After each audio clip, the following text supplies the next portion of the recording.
নমস্কাৰ ৰাইজ।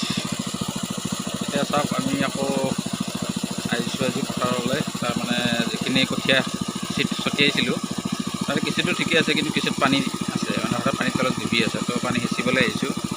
জানে আৰু গাঁৱলীয়া জীৱনত এইবিলাক আৰু নিত্য নৈমিত্তিক ঘটনা। কিছুমানৰতো ধান পানীৰ তলত এতিয়াও কাটি আছে লগতে। তো সুখ আৰু দুখেৰে ভৰা, দুখ বেছিয়ে আহে বাৰু আমাৰ কৃষকসকলে। তাকে আজি পানী সিঁচি আছোঁ। চাওকচোন, আপোনালোকক দেখাওঁ। ভিডিঅ'বোৰ চাই ভাল পালে লাইক শ্বেয়াৰ কমেণ্ট কৰিবলৈ নাপাহৰিব, আৰু নতুন হ'লে ছাবস্ক্ৰাইব কৰিব। আৰু আচলতে খেতিয়কৰ জীৱননো কেনেকুৱা ধৰণৰ তাকে দেখাইছোঁ। অভিযোগ বহুত থাকে, কিন্তু তথাপি তাৰ মাজেৰে আমি চলিবও লাগিব কিছুমান কথা পাহৰি পেলাই। চাওক দেই, এয়া আমি পানী মটৰ ব্যৱহাৰ কৰিছোঁ। পাইপডাল দিছোঁ ইপিনে।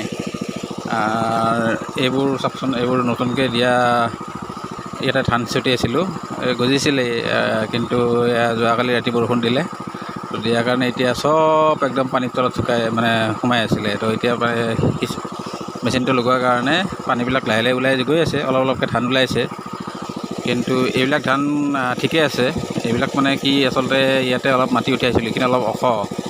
তো সেইকাৰণে বৰষুণ দিলে পানীবিলাক নামি আহি ইয়াতে জমা লাগি যায়।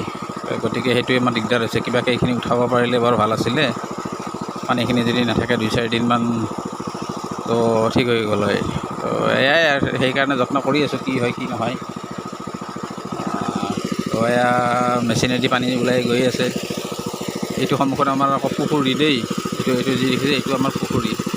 তো গতিকে আৰু পিছফালে এইবিলাক আকৌ পথাৰ আমাৰেই এইবিলাক ডবাল, এইবিলাক যথেষ্ট পানীৰে ভৰ্তি। তো গতিকে পানীটো ওলোৱা আমাৰ কাৰণে বৰ টান হৈ পৰিছে। কিন্তু তথাপি আমি যত্ন কৰি আছোঁ, গতিকে আমি খেতিয়ক মানুহ, তো এনেকৈ চলিব লাগিব। আৰু গাঁৱলীয়া জীৱনত থকা মানুহে এইবিলাকে কৰি ফুৰে, কাৰণ আমি যে সময় নাপাওঁ বুলি কয়। গাঁৱলীয়া মানুহবোৰৰ বৰ ব্যস্ত। তো এইবিলাকৰ লগতে ব্যস্ত। আমাৰ